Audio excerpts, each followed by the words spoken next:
Okay, so in continuing with chapter 16 in the Tanya, I decided to do a brief introduction.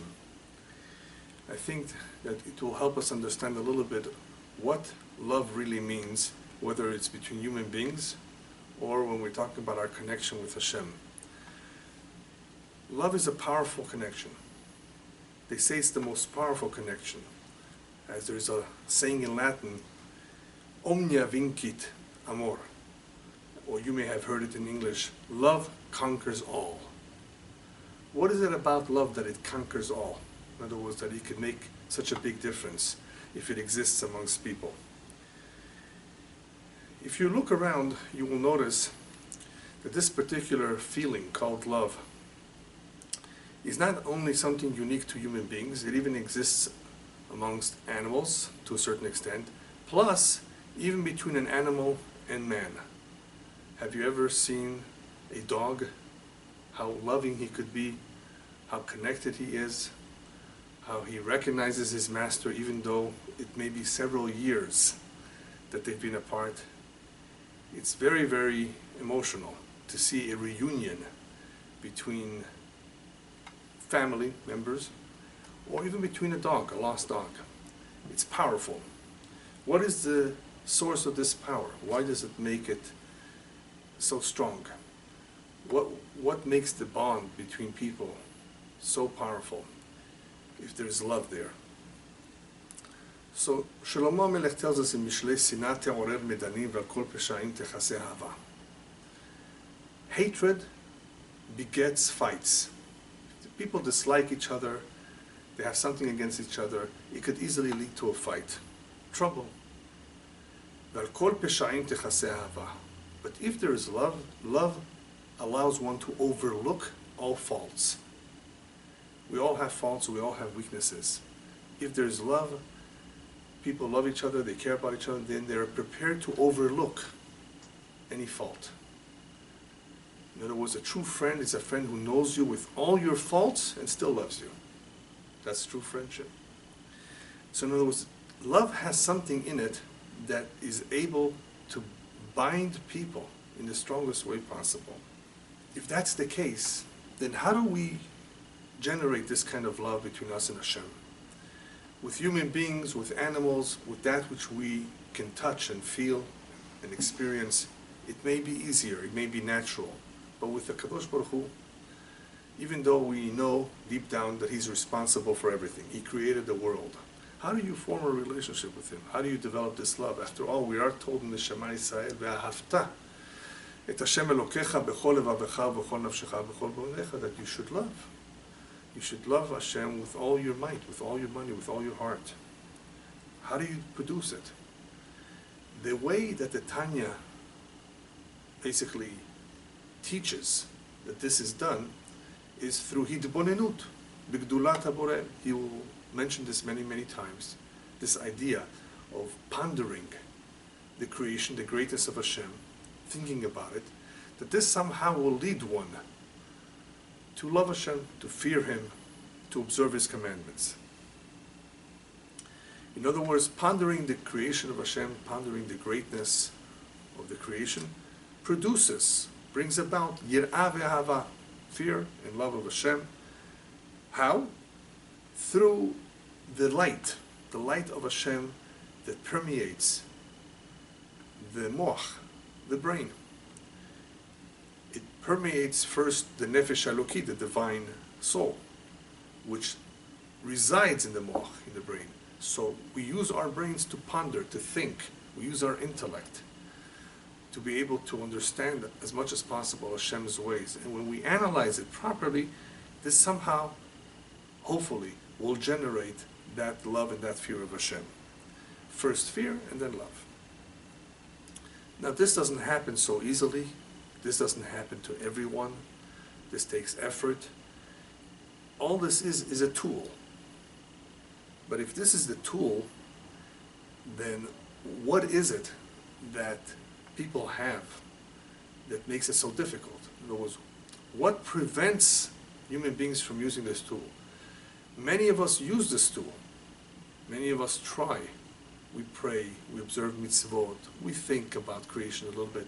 What is it in human beings that prevents the proper use of the tool, or that does not make our use of this tool as successful as it could be otherwise?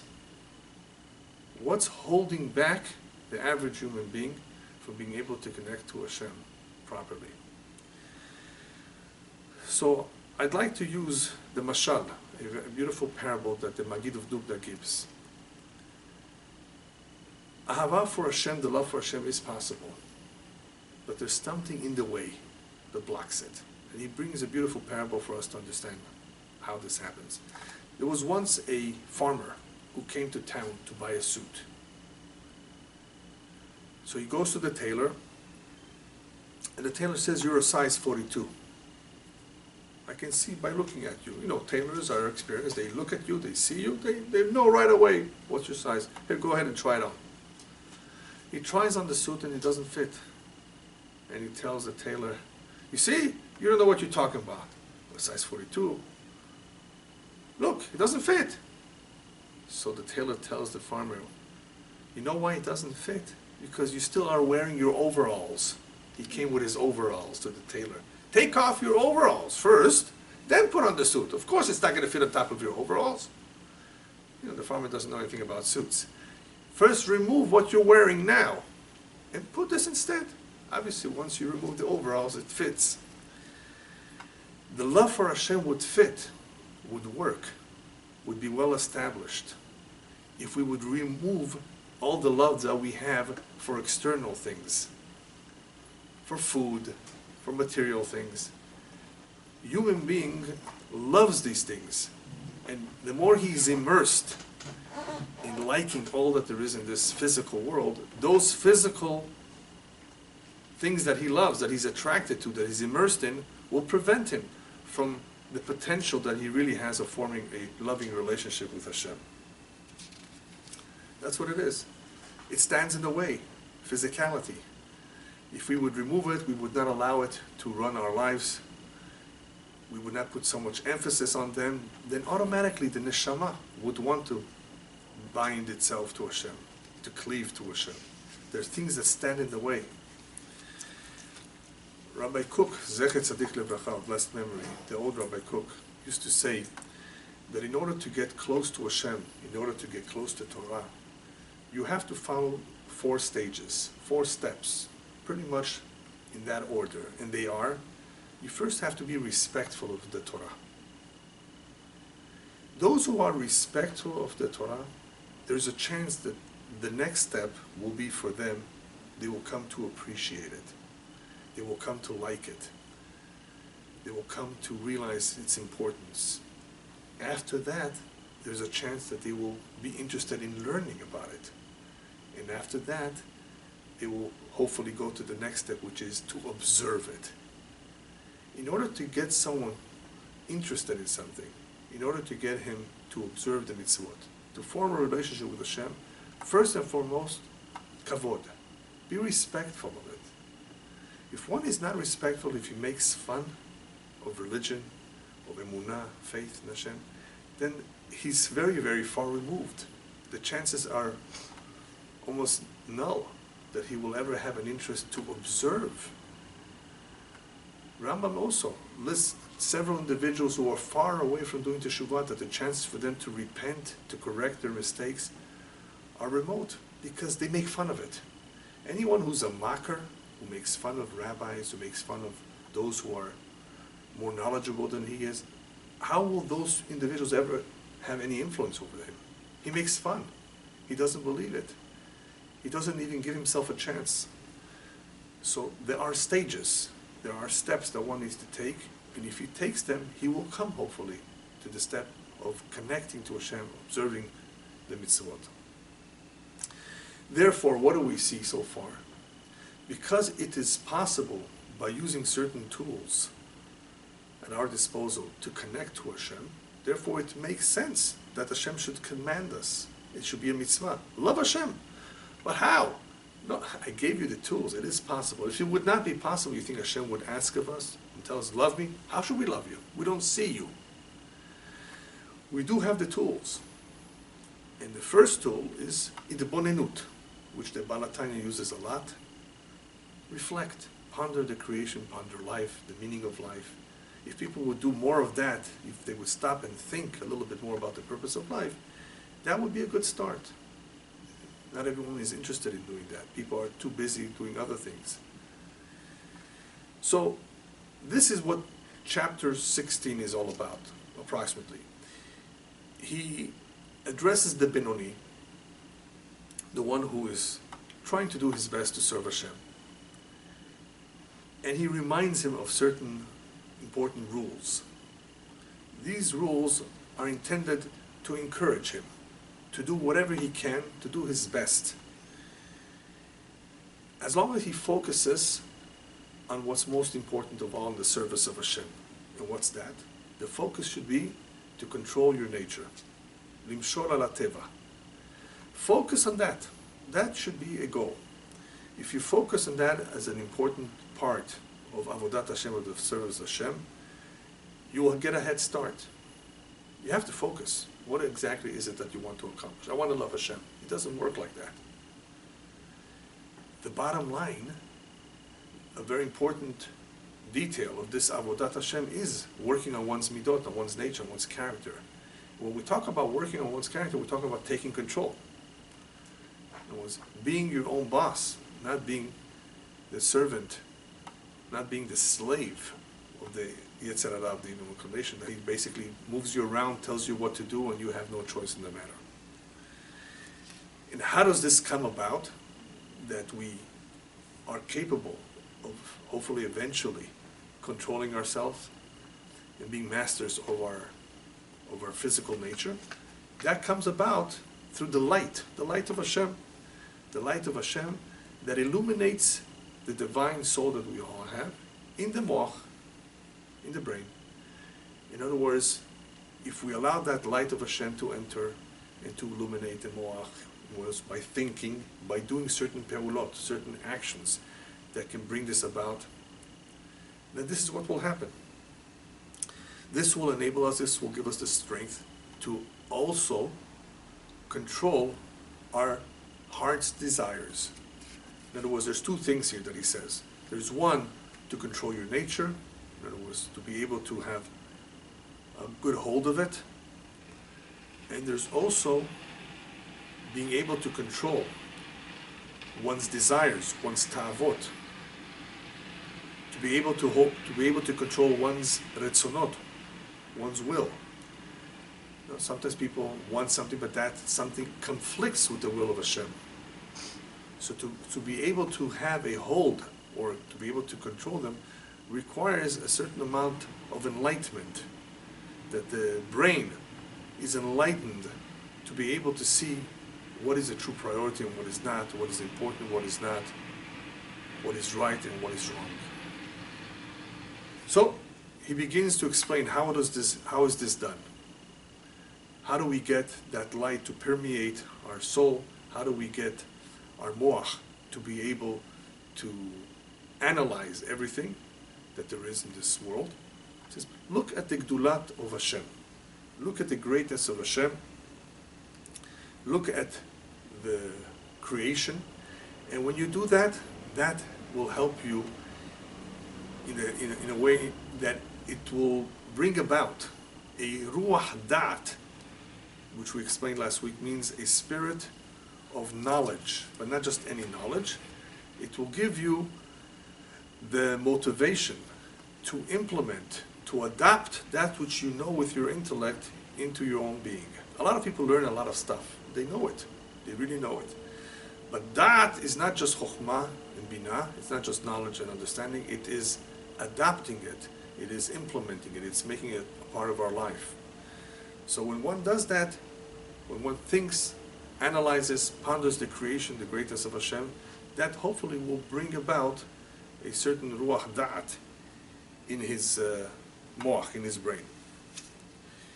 That will lead, of course, to yirat Hashem, to the fear of God, and eventually to the love of Hashem as well. To what extent? We're talking about, after all, a benoni. To the extent of sur mera ve'aseh tov, to the extent that he can hold himself back without not too much battle from doing that which is wrong, whether it is written in the Torah or whether it's by rabbinic decree. When one's fear and love of Hashem is strong enough, he does not belittle. This is rabbinic decree. It's not written in the Torah, it's not in the Bible.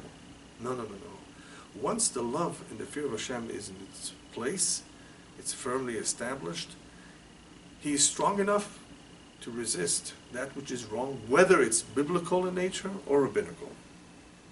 He says, even if it's isur kal, if it's something very minute, very small, you will find people who do not transgress something that's in the Torah. Chas v'shalom, God forbid. Torah says no. Well, rabbinic decrees, they take it lightly. Their yir'ah and ahava is not complete. Hashem says, listen to the chachamim. Do as they tell you. They were entrusted with their oral law. They know what to enact if necessary. You have to listen to them.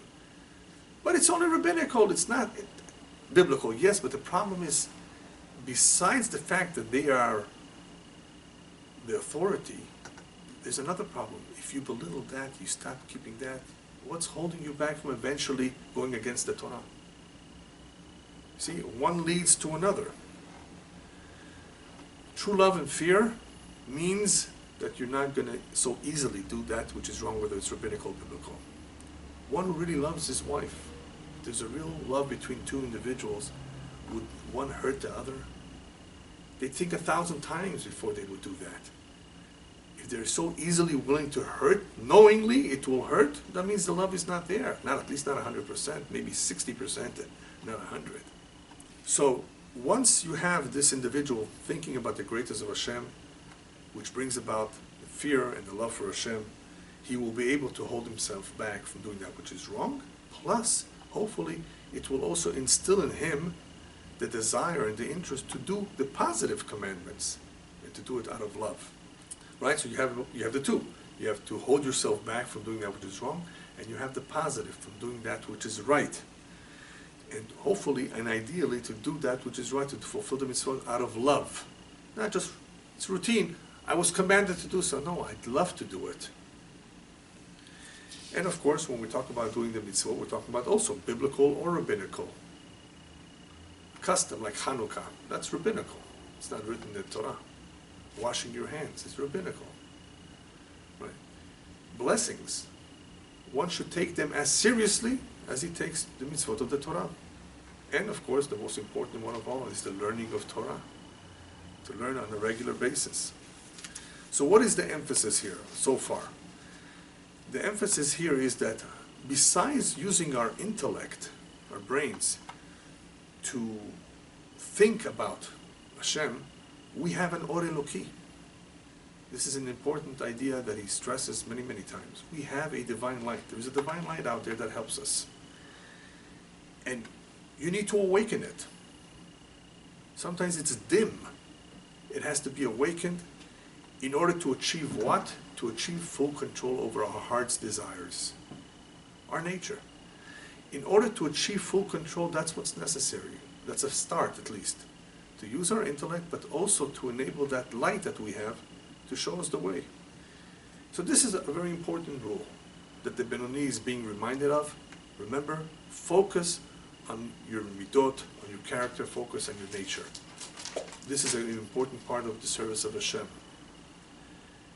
You have to bring those physical desires under control. You have the tools. You have the light of Hashem illuminating your soul.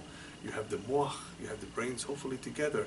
By thinking about the greatness of Hashem, pondering the creation, you'll get it going. You'll trigger it. And it will happen. The second rule, very important idea too, is what happens if he doesn't succeed? What happens if he does not succeed as much as he would like to? Things don't seem to happen for him. He doesn't really feel so attached, so close. His binah, his sechel, his understanding is somewhat limited. Maybe he's having a hard time grasping the greatness of Hashem. Or simply he tries and he doesn't feel any love or fear develop as a result. Now, when we say he doesn't feel we don't mean he doesn't feel at all, zero. He feels a little bit, but not enough. There are individuals who are so excited to do the will of Hashem. They dance, they're happy. You see them, this is a real fact. You see individuals who are very close, who are very attached, who are very focused, who desire it so much, look forward to the next day.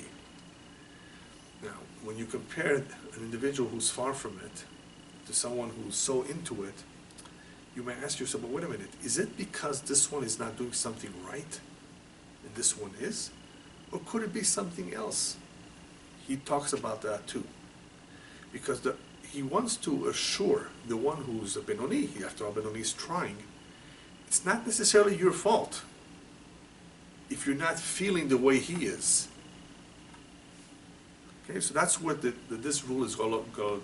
That is what this klal is going to be all about, this second rule, this second principle. Even if you don't succeed through pondering the creation, through the sechel, through the mind, to bring about a love and fear of Hashem, in the same way that those who are able to demonstrate it openly. The key here is to demonstrate it openly, because when love and fear are clearly demonstrated, they are palpable, it is observable. This is a high level of love and fear of Hashem. It's palpable. You can feel it, you detect it, you see it. You can tell that this person really has it. When that is not within reach, one should not be discouraged. Because what he may be able to achieve is I call it a partial achievement, a heseg chelki, as we would call it in Hebrew, of a love that is a little bit more subdued. I would call it a love that's more subdued, even though he uses the term a love that's concealed. But I'm intentionally using the word subdued because concealed may remind you of a concealed love that every Jew has, that we already spoke about before. And here we're talking about something that he brings about. Something that is a little bit more subdued. You know what the word subdued means, no? So, a little bit less. That comes about in his brain, and he says, betalumot libo. So he adds here the term ta'alumot libo, in the recesses of his heart. In other words, it's hidden. It's there, something is there, got him going, but it's not the same as the other individual. So he's able to bring about a partial feeling of love and fear of Hashem. Through, of course, the Ruach HaChokhmah, through his analysis of creation, through his thinking about it, he's able to evaluate the greatness of Hashem, but not b'itgalut mamash, not exactly in the highest level called hitgalut, where it is revealed, where it is observable, as in the other guy. So he should not be discouraged. This does not mean in any way that he's doing something wrong. A lot of people may become discouraged. They tried. No, there's nothing that you did wrong necessarily. What could it be? It could very possibly be something to do with shoresh nishmato. Sometimes, as we explained in the previous weeks, the soul is a soul that is of a higher level or a lower level. It has to do with the soul. Some souls, some neshamot are on such a high level that when they come down to this world, and of course they apply themselves, they reach tremendous heights. I was explaining this concept to someone the other week, and I told him, think about a 12-cylinder engine. Powerful stuff. Compared to a Susita in Israel, a little Toyota 4-cylinder. Right? 12-cylinder motor. You still have to put gas. You still have to drive the vehicle. But the engine is so powerful. Now, obviously, we don't need such a powerful engine unless you want to race a car. But when it comes to the service of Hashem, it's just a fact. This is something that we know. The Kabbalah explains that there are different levels of neshamot. And it just could be that his level of neshama is capable of that. He's able to reach it. And the other neshama is able to reach a certain height, but not as much as the other one. So he's not doing anything wrong. But here he introduces a little bit of a Kabbalistic term, which I don't think it's necessary for us to elaborate too much because it's a little bit of deep Kabbalah. But I'll just go through it briefly. He says that some neshamot are from Ibur and Elem, and not from Bchinat Leida Vidgalut. Ibur ve'elem in the Tvuna. If you read it and you don't have somebody helping you out with these terms, it's going to be very hard to figure it out.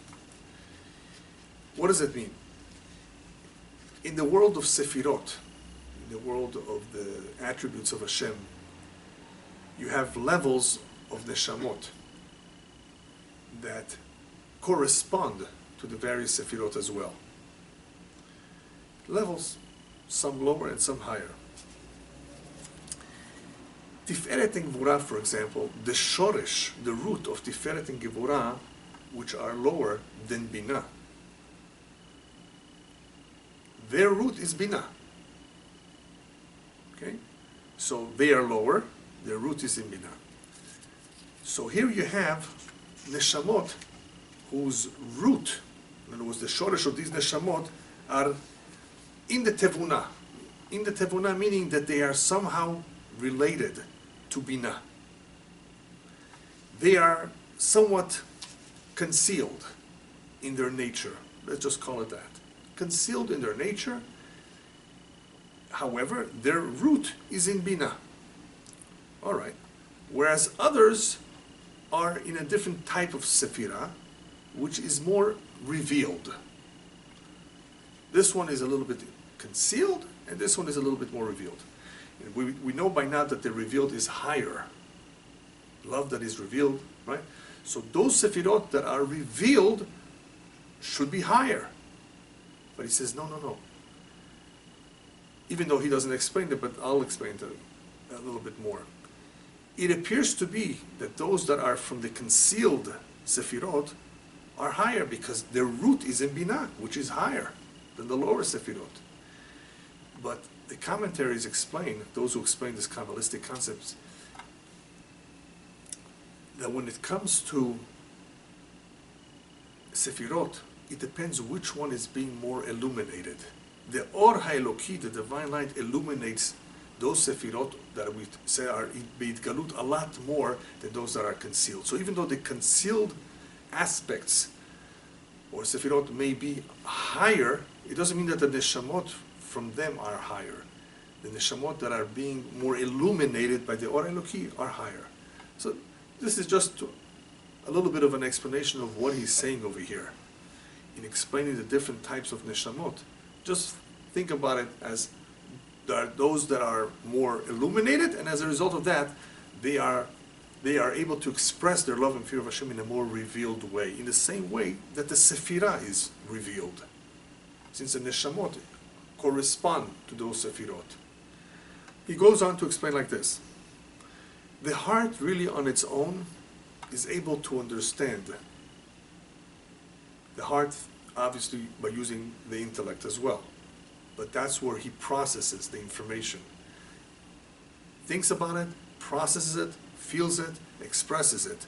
So the heart is able, through the chokhmah in the brain, to realize how great Hashem is, that He's so great that everything in the world is nothing compared to Hashem. And as a result of that, it should be natural for the heart to want to cleave to Hashem, to want to become included in the light of Hashem. Not only for the human being, but anything in the world should want to do that. Should really want to be.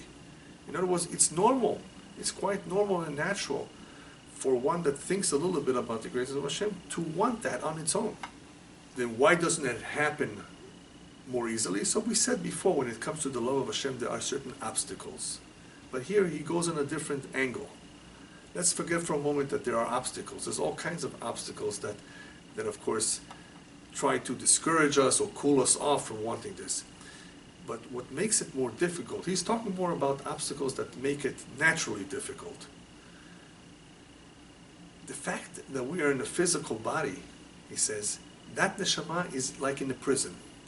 And his comparison is, imagine a live widow, What's a live widow? So this is a term used in halakha, that sometimes situations where widows cannot remarry because they don't know what happened to their husbands. We're not sure that their husbands passed away. If she is not 100% sure what happened to her husband, she cannot remarry. So she is like a live widow. In other words, like a widow that cannot do anything. And she's imprisoned, limited. So here you do have, in a sense, a natural pull by the heart to want to cleave to Hashem, but it's more like a feeling of being imprisoned and limited in the physical body. And because we're in the physical body, it is difficult for it to escape it. So that's why if we don't do something on our own, if we don't do something extra, it won't just happen just like that. It requires work. So how does it happen? What is that extra that can help the individual? Easily, the Torah mitzvot. When one observes the Torah and mitzvot, his nefesh is being dressed up through this medium of Torah mitzvot, which is a representation of Hashem. It's the closest to Hashem. The Torah mitzvot is His. And this compares to what He has said in earlier chapters. Remember the mashal with the king that's wearing a nice cloak? And you embrace the king. You want to embrace the king, but you're embracing his cloak. Well, that's close enough. It's like you're embracing Him. Right?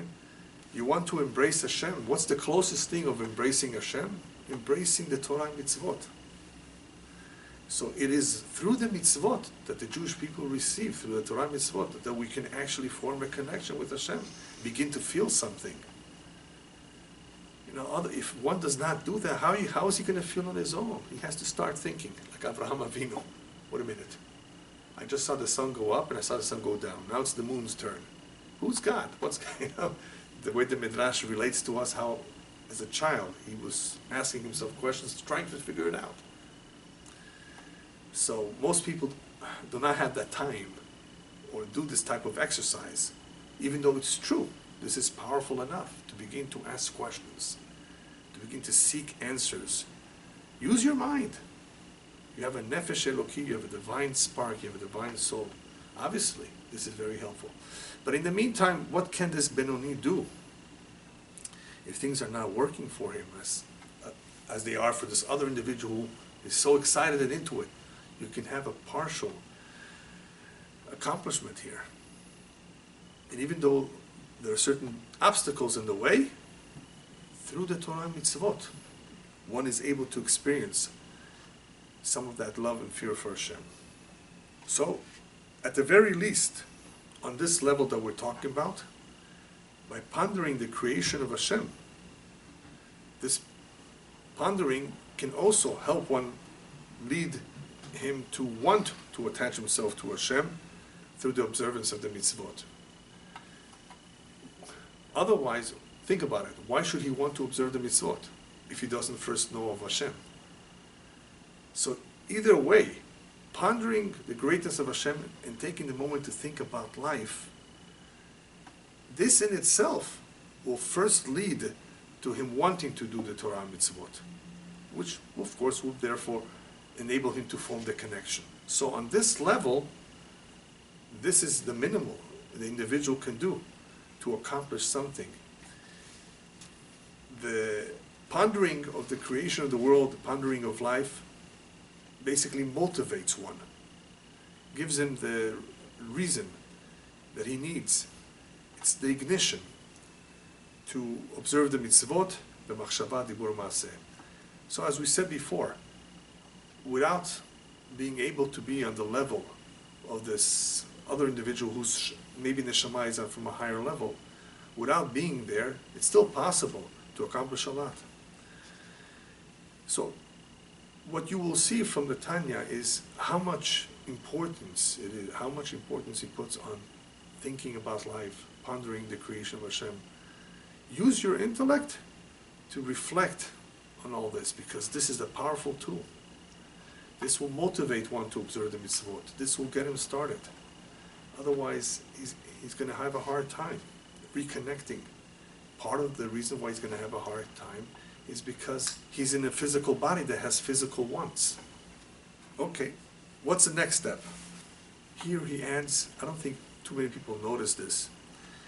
Here he adds a very important detail. He says, if this Benoni continues to delve into his tvunat libo, which means his limited understanding, and piv velibo shavim, and his heart and his mouth are in sync. You know what that means? Piv velibo shavim. It's a term that is used in Hebrew to describe someone who is sincere and not fake.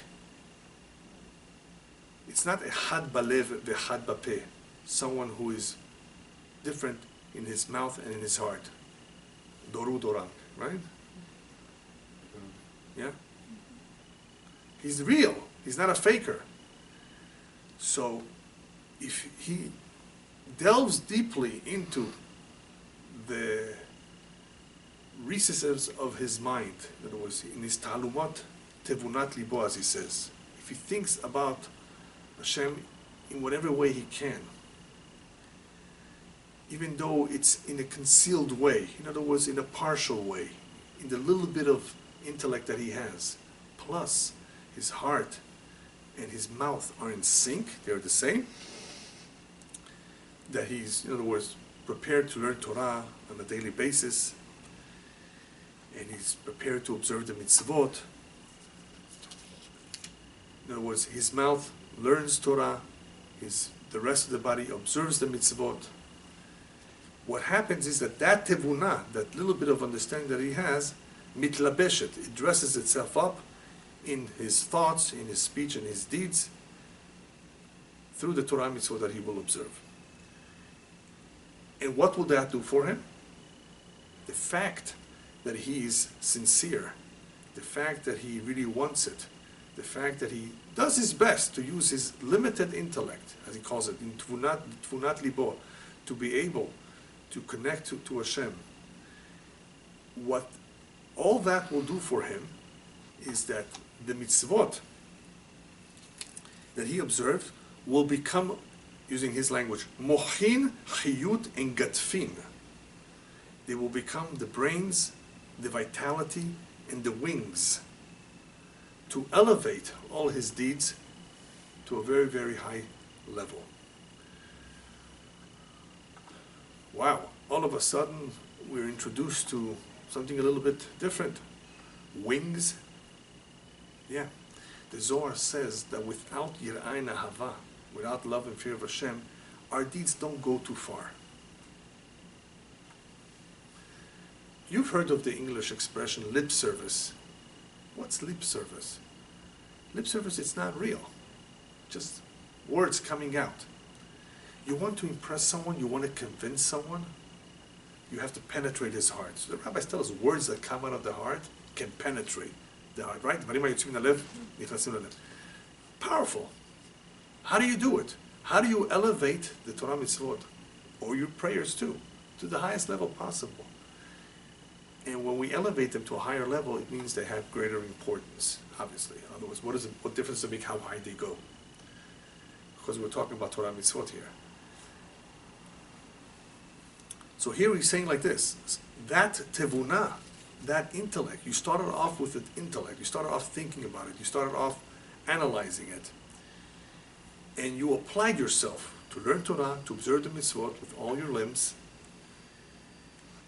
What has happened, therefore, is that tevunah has brought about, that application of the tevunah in observing the mitzvot has brought about that it gives them mochin, it gives them intellect, vitality, and wings. In other words, these ma'asim, this Torah and mitzvot, and these deeds have substance, have great substance. They have vitality. And he's going to explain what that means by vitality in a moment. What does vitality have to do with anything? one way to look at it is that they're supercharged. They have meaning, they have substance. They are meaningful. Vitality, that they can rise. Why? So we started to say that if one learns or does a mitzvah without Yirah v'Ahava, it's like he did nothing. I mean, he might get some credit for it, but he didn't do anything. Now, he doesn't really say too much here in this chapter how it affects him. He talks more about what happens to the Torah mitzvot.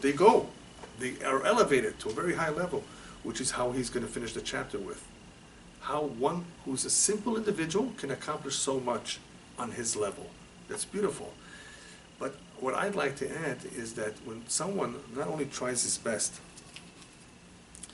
but when he really gives a lot of thought to what he does, which is what he's talking about, between the mochin, the vitality, and the wings, it transforms him. Rabbis tell us,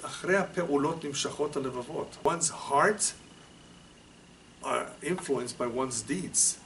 We do certain things that influences our heart. If you do a lot of charity, you become more sensitive, more compassionate. So imagine if you put a lot of work into doing something right, and you're sincere about it, and you do your best about it, and you believe in it. Obviously, it leaves its impression on the person. Otherwise, imagine you can have a lot of people giving tzedakah, which is beautiful, but they don't give it with their whole heart. Maybe they feel bad for the guy. They're not doing it because Hashem wants me to. Hashem will be so proud of me if I do it. Totally different level. Why should one express himself like that and one express himself very coldly? Feel bad for the guy. Or not even give him any money, which is even worse. Look at the difference, where it all comes from. It's not necessarily because one is more compassionate by nature. Not necessarily. He knows the value of the tzedakah. He knows the value of the mitzvah.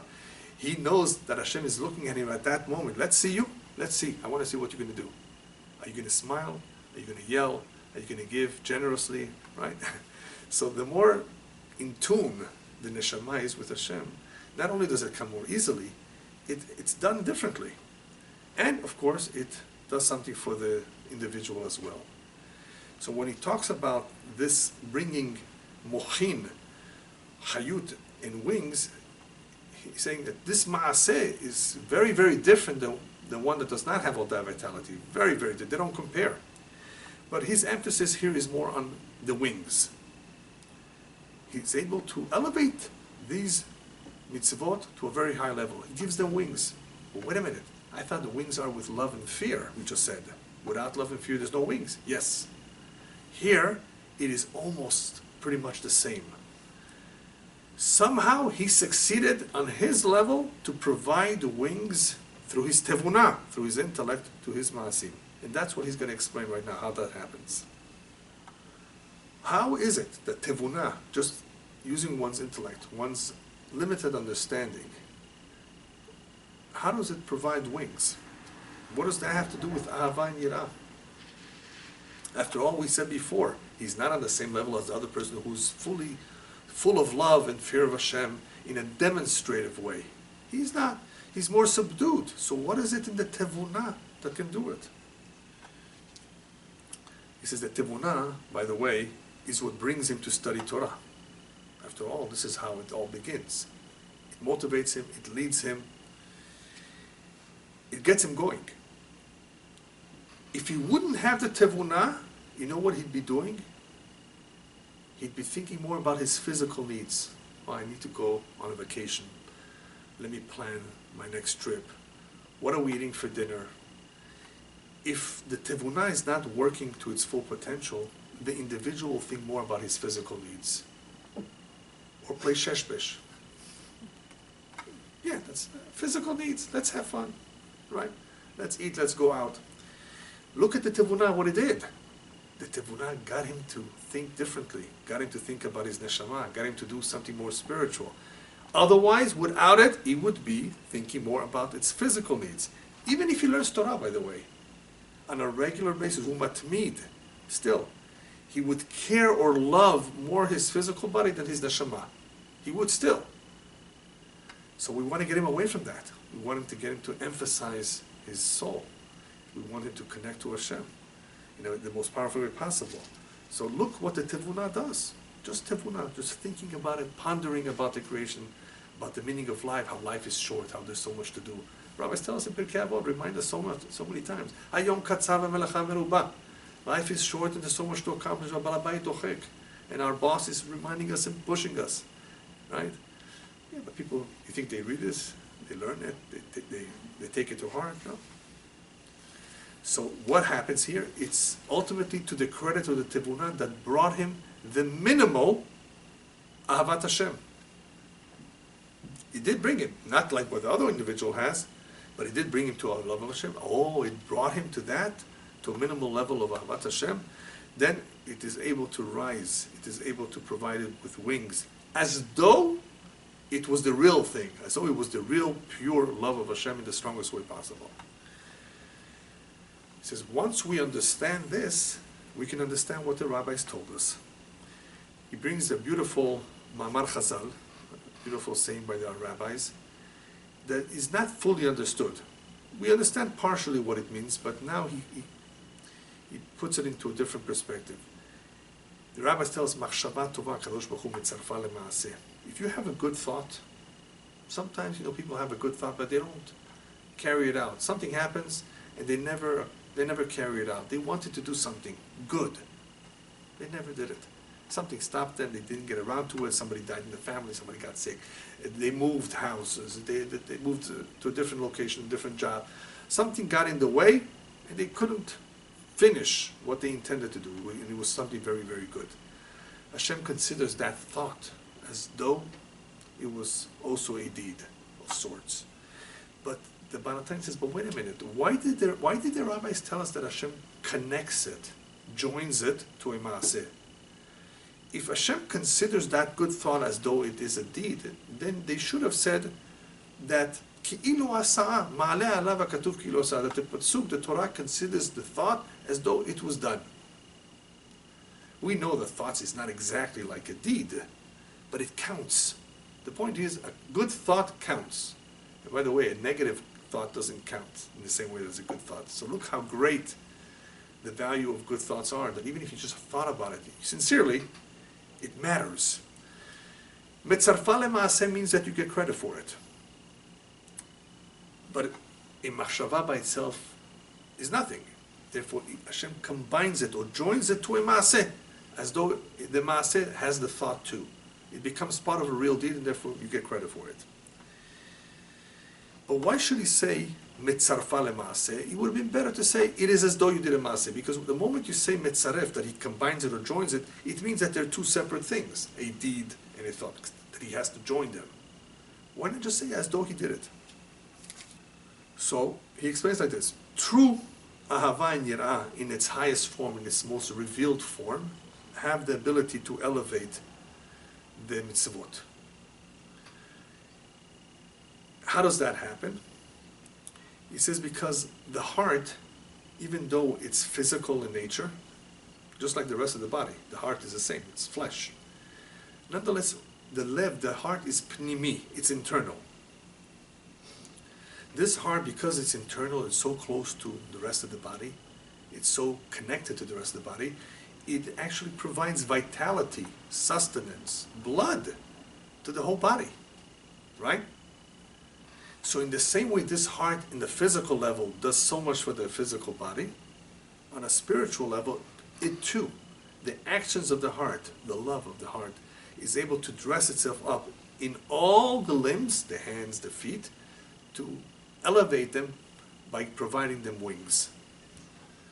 So this is just, of course, a description, not that there's wings. It enables to elevate them. This heart is so powerful that in the same way it provides vitality to the physical body, even though it's physical in itself, in a spiritual level, it acts also in a very powerful way. That's where the emotions are, the love, right, is expressed through the heart. So it is able to elevate mitzvot to a very, very high level. You see this with individuals who are so excited. You see it in their movements. What happened? Why are they moving? Why are they all excited? That heart is motivating them, is pushing them, that love is getting them all excited, that it is revealed, it is observable. Okay, now let's talk about the tevuna, the brains, the intellect. Can it do the same? No.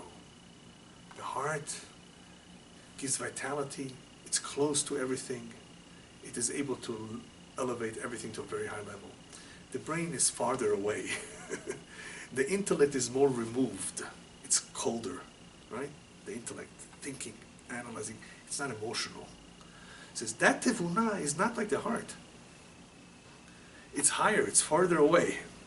It cannot really dress itself up in the mitzvot in the same way that the heart, to provide it mochin, chiyut, right? It cannot provide it in the same way to the heart, to give it vitality, right?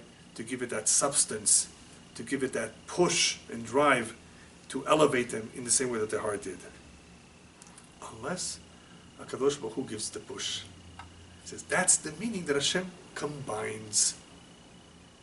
Hashem says, this is beautiful, but by itself, it came about through your intellect, not through your heart.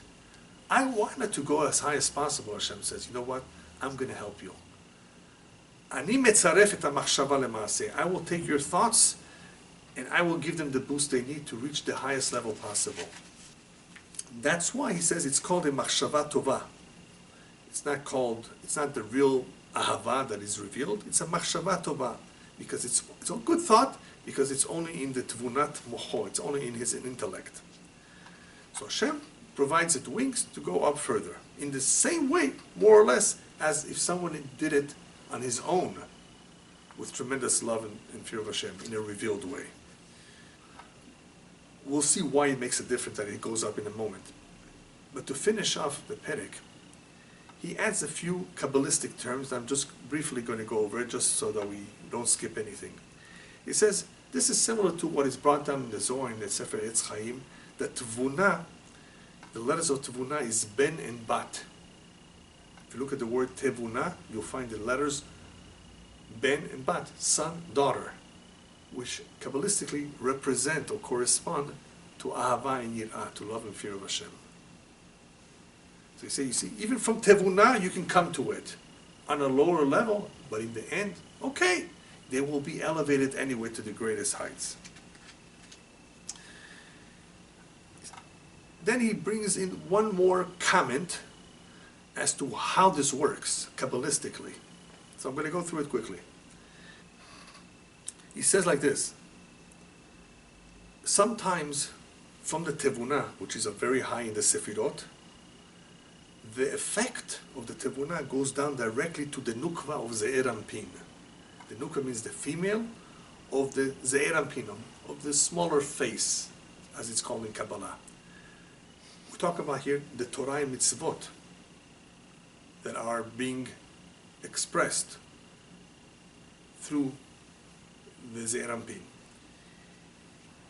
So usually what happens, or what's supposed to happen, is that from the Tevuna, all the Sefirot, all the way up, all the way down, are supposed to be affected to enable or to develop love and fear of Hashem, and later for it to go down all the way to the receiving end called the Nukva. That's the way it's supposed to happen. It's supposed to start above, spread, go down, until it reaches the bottom. Sometimes, however, there's a bypass. The Tevuna goes directly to the Nukva. Just like a bypass, a bypass, the heart bypass. Sometimes you have to do a bypass. It says in the Kabbalah, in the spiritual world, it sometimes happens that a bypass can occur. Even though it's supposed to go this way. It's supposed to develop through the various Sefirot first. To awaken love and fear. That's the way that it should be. That begins with Tevuna, it develops as love and fear for Hashem, and then there's a willingness to observe the mitzvot properly. So sometimes it just happens that the Tevuna goes directly all the way to the bottom and bypasses everything else. All right. So, then what is the purpose of elevating everything to the highest level? He finishes up by saying, because the highest level is called Olam HaBriyah. When a mitzvot is done through love and fear of Hashem, it reaches the highest world called Briyah, as far as the mitzvot reach. the world of Bria is the world of Bina, of intellect. A Jew on his own, without all that love and fear, can reach the Olam HaYetzirah. The Kabbalah explains that the mitzvot, without all that love and fear, can reach a lower world called Olam HaYetzirah, which is fine too. But Hashem wants the mitzvot to reach the highest level possible, to reach the Olam HaBriah. So therefore He provides it with this boost, with this extra wings, to be able to rise to the highest levels. So what we see so far from all of this, how much Hashem helps. In other words, people work and do mitzvot and observe the Torah on various levels. Obviously there's the ideal of doing something out of love and fear for Hashem, doing it for the real reasons, not in anticipation of reward and so forth. But you got to get started on a lower level. You can't just jump to the higher level. And sometimes a person tries his best and he's not able to reach the highest levels. Okay, that's fine, that's acceptable. What is interesting about this last point that he made to a Benoni is that if at least, at the very least, you began right, on your right foot, with tevunah, to analyze, to try to understand, you did everything right, then you'll have assistance from Hashem, who will provide the wings to make your mitzvot go up to the same level, in a sense, as the other one who did it with full ahava and yirah. Because Hashem says, I know you want it. And that good thought is worth something too. I think a very important lesson is learned over here. Even though that's how the Tanya finishes the chapter, there's a very important lesson here. Many of you perhaps heard the Midrash that says, Hashem says to us, Pitchu li petach shel machat, v'ani yiftach lachem kepitcho shel ulam. All I ask of you is open for me an opening the size of a needle hole. If you do that, I will open up for you a big entrance, like the entrance to the biggest palace, to the biggest entryway. Make me an opening. Show me that you want. Show me that you care. Show me that you really want to try your best. This is a very valuable, powerful lesson that all of those who are considering doing teshuvah, considering getting closer to Hashem, considering working on their midot, on their character, avodat Hashem, to be able to control their desires, if they make an attempt and they do it right and they are sincere, as he pointed out, then Hashem will elevate them. It's not just that they will get, hopefully, to their destination. The mitzvot that they do, even though they're not on the same level as the greatest tzaddikim, who are doing it with tremendous love, still, they're valuable. They will be elevated by Hashem. They count. One should never, therefore, be discouraged if you cannot get to the highest level. Get started. And think about life. Think about the purpose of everything. Ponder the creation, the greatness of Hashem, and you will see how all of that will bring about love and fear for Hashem. It will motivate one to continue, to want to grow further. And as long as he continues to do that on a regular basis, he will see how Hashem will open for him the doors wide open. Amen. Right.